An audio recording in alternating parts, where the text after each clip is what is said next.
It was dusk when I saw them, my parents, standing by the old bridge with a wooden crate between them.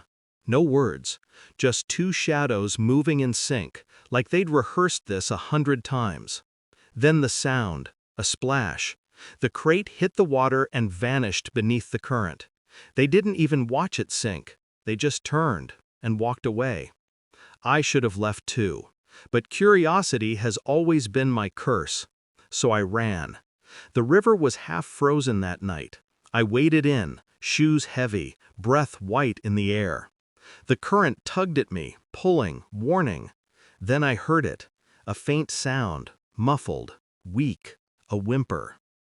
"Please be empty," I whispered, dragging the crate toward the shore.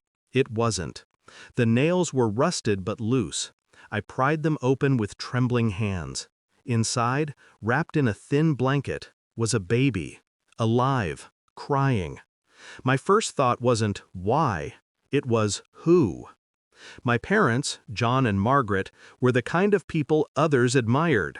Church every Sunday, garden club, always hosting barbecues, always smiling. But I'd grown up behind those smiles. I knew the chill in my father's silence, the calculation in my mother's kindness. They didn't raise children, they raised assets.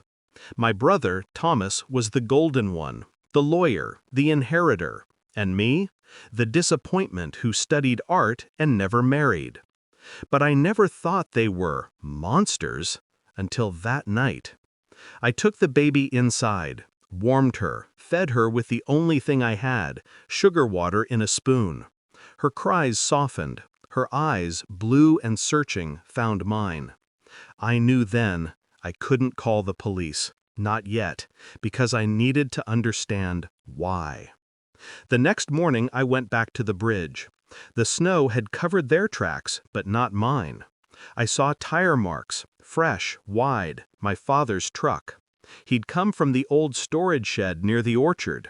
I checked it, and that's where I found the others.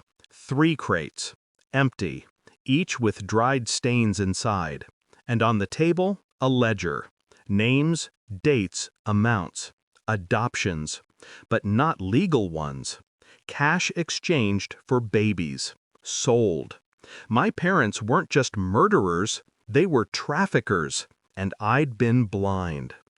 That night I sat in my childhood room and thought about the years I'd spent trying to please them. The times I'd excused their coldness, their control, their secrets. Every Christmas gift, every forced smile, it all made sense now. They weren't protecting family, they were protecting business. And I realized something brutal. That baby wasn't their first mistake. She was just the first one that cried loud enough to be heard. So I started planning. Not for their arrest, for their ruin. Justice would have been too kind. I wanted truth. Public, humiliating, inescapable truth. I contacted a friend from art school who now worked as a photojournalist. Told him I was working on a documentary about dark corners of suburban life. He agreed to film, no questions asked. Over the next month, I gathered evidence. I recorded phone calls, copied the ledger, followed their movements. They thought I was reconnecting. They didn't know I was documenting. My mother even smiled when I brought up my camera. She loved attention. That was her downfall. When I had enough, I gave the footage to the journalist. Under one condition, he'd release it only after the interview I set up. A family piece, I called it. Sunday morning, our kitchen. Coffee, biscuits, everything perfect. He arrived, rolling camera. I sat them down. "Tell me about the family business," I said. My father frowned. "You mean the farm?" "No," I said quietly, "the other one." My mother's smile froze. Then I showed them the ledger, the footage of the crates, the baby's blanket. Their faces drained of color. My father reached for the book, but I pulled it back. The camera captured everything, his trembling hands, her sudden tears, the way they realized too late what was happening. I looked straight at the lens. "Some families grow crops," I said. Ours grew lies. The story aired 3 days later. National headlines. Respected couple linked to child trafficking ring. Their friends stopped calling. Their lawyer stopped answering. The police didn't. When they came, I didn't watch. I was upstairs, holding the baby. She was sleeping, peacefully this time. My parents never confessed. They claimed I forged everything. But the evidence was enough.